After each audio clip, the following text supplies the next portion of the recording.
آج تاریخی طور پر عمر رضی اللہ تعالی عنہ کے یوم شہادت یعنی جب ان کا وصال ہوا، جب ان کی وفات ہوئی، اس کے لحاظ سے یکم محرم الحرام پر اس وقت 10 محرم کی نسبت سے صرف 10 حوالے پیش کرنا چاہتا ہوں۔ جس چیز کا بھی منکر انکار کرے گا اس چیز کا یہ گناہگار اظہار کرے گا، اور دلائل سامنے رکھیں گے اور انشاءاللہ باقاعدہ صفحات دے دیں گے، کسی کی مجال نہیں کہ آگے بڑھ سکے۔ اصل میں کچھ مورخین نے جو زخمی ہونے کا دن تھا اس کو ہی مجازن یوم شہادت لکھ دیا، تو ان کا یہ مطلب نہیں تھا اگلے یعنی یکم محرم الحرام کے لحاظ سے انکار، تو دوسروں نے پھر بلا وجہ سارا ریکارڈ اور ساری حقائق کو مسخ کرنا شروع کر دیا۔ امام ابن الاسیر کی کتاب اسد الغابہ فی معرفت الصحابہ، اس سلسلہ میں مشہور زمانہ کتاب ہے، اس کے اندر یہ جلد نمبر 3 صفحہ نمبر 675 اس میں لکھا ہے توعن عمر رضی اللہ تعالیٰ عنہ، زخمی کیا گیا آپ کو، توعن عمر رضی اللہ تعالیٰ عنہ یوم الاربعاء، اربعاء ہے بدھ کا دن، لاربع لیال بقین من ذی الحجہ سنۃ 23، ابھی ذی الحج کی 4 راتیں باقی تھیں، اور دوسری میں آ گیا کہ 3 باقی تھیں۔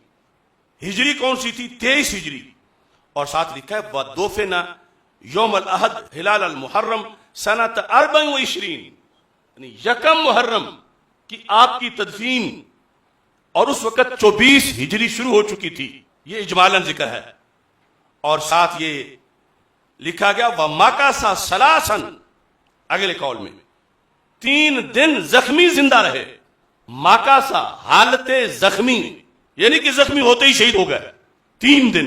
اسی مضمون کو میں اب باقی سب سے جس میں اس سے بھی مزید وضاحت آئے گی وہ بیان کروں گا، جس کے اندر واضح طور پر یعنی 3 دن زخمی ہونے کے باوجود، اور پھر اگلے جو حوالے ہیں ان میں یعنی محرم کا چاند جب طلوع ہو چکا تھا، وہ جو محرم کی چاند رات تھی، محرم کا آغاز ہو چکا تھا، اس رات کو آپ کا وصال ہوا، اور پھر یکم محرم صبح آپ کا جنازہ ہوا۔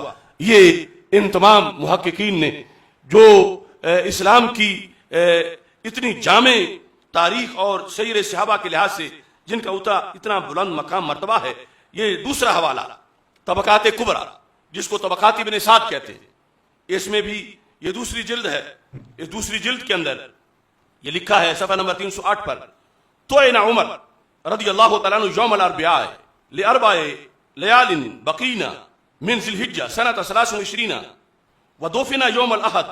یہاں یہ ذکر کیا گیا کہ اتوار کے دن آپ کی تدفین ہوئی، صباح ہلال المحرم، محرم کا چاند طلوع ہونے کے بعد جو اگلی صبح تھی اس کے اندر آپ کی اتوار کے دن تدفین ہوئی سنۃ 24۔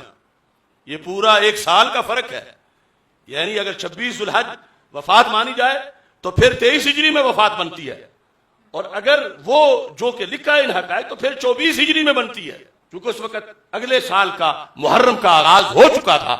زخمی تو 23 ہجری میں ہوئے مگر وفات جو ہے وہ 24 ہجری میں ہوئی، یکم محرم الحرام چاند کے طلوع ہونے والی رات، اور آگے پھر صبح کو آپ کی نماز جنازہ ادا کی گئی اور تدفین ہوئی۔ یہ دوسرا حوالہ تھا۔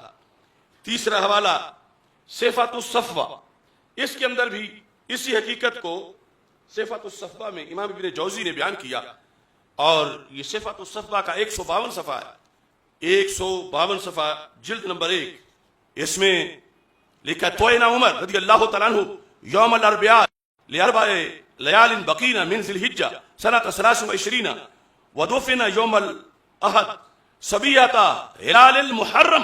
انہوں نے بھی اسی چیز کو یہ صفحہ نمبر 152 پہ ذکر کیا ہے۔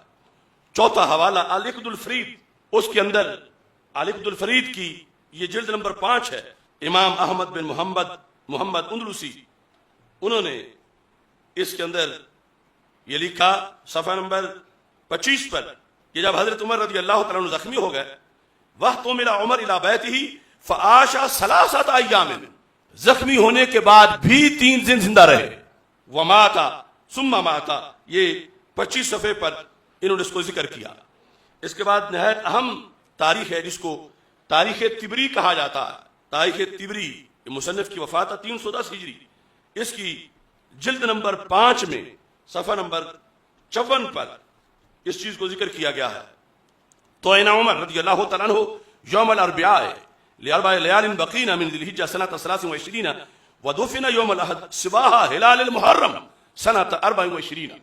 انہوں نے بھی اس محرم کے حوالے سے اور اس موقع پر ابن جریر طبری نے اس کو لکھا، جو بہت بڑے محدث بھی ہیں، مفسر بھی ہیں اور مورخ بھی ہیں. اس کے بعد تاریخ مدینہ دمشق جلد نمبر 44 اور کل جلدیں اس کی 80 ہیں. امام ابن عساکر کی یہ کتاب جو 80 جلدوں پر ہے، اس میں جو جلد نمبر 44 ہے، اب پکی پکائی روٹی کھانا تو آسان ہے، پکانا ذرا مشکل ہے. 80 جلدوں میں سے ایک لائن ڈھونڈنا. یہ جلد نمبر 44 ہے اور جلد نمبر 44 کے اندر 464 صفحے پر یہ لکھا ہے طعن عمر بن الخطاب رضی اللہ تعالیٰ عنہ یوم الاربعاء، بدھ والے دن آپ زخمی ہوئے. لاربع لیال بقین من ذی الحجہ، 4 راتیں ذی الحج کی اس وقت باقی تھیں. سنۃ 23 ہجری تھی. ودفن یوم الاحد صباح ہلال المحرم سنۃ 24. انہوں نے بھی اس محرم کے لحاظ سے ہی اپنی تاریخ میں اس کو ثبت کیا. اس کے بعد امام ذہبی کی تاریخ اسلام، اس کے جلدیں نہیں، اس میں صرف سن کے لحاظ سے وہ لکھا جاتا ہے اور یہ ایک جلد سے حوالہ پیش کر رہا ہوں اور یہ بھی بہت بڑی تاریخ ہے. اس کی کل 52 جلدیں ہیں، 52.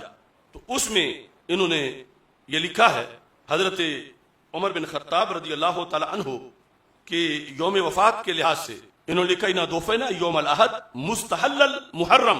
مستحل ہوتا ہے جب چاند طلوع ہو چکا ہو، یعنی محرم آ چکا تھا، اس کے بعد وصال ہوا، رات چاند طلوع ہوا اور اگلے دن آپ کی جو ہے وہ تدفین کی گئی. اب 8واں ابن کثیر کی البدایہ والنہایہ، اس میں جلد نمبر 7 میں صفحہ نمبر 148 اور 147 یہاں یہ الفاظ جو ہیں وہ موجود ہیں. اس میں پہلے یہ لکھا ہے کہ جب زخمی ہوئے وقائم یصلی فی المحراب صلاۃ الصبح من یوم الاربعاء، بدھ کے دن صبح کی جماعت کرا رہے تھے محراب میں.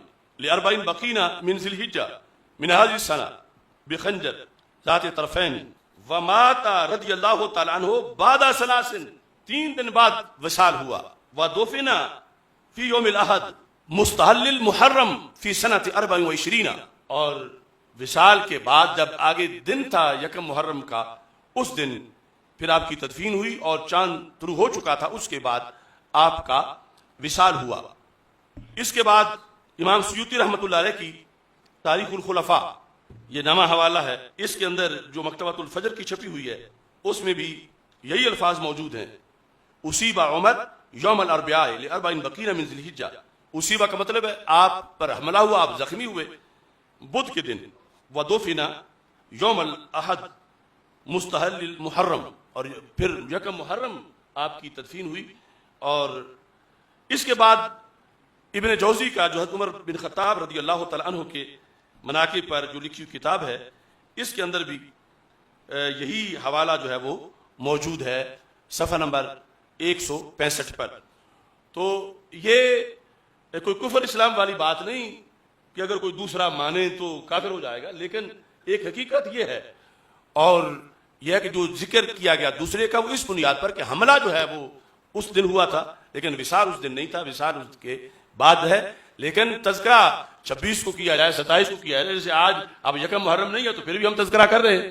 تو اس بنیاد پر یعنی ایسا کوئی جھگڑا نہیں، لیکن کسی حقیقت کا انکار کر دینا یہ جائز نہیں.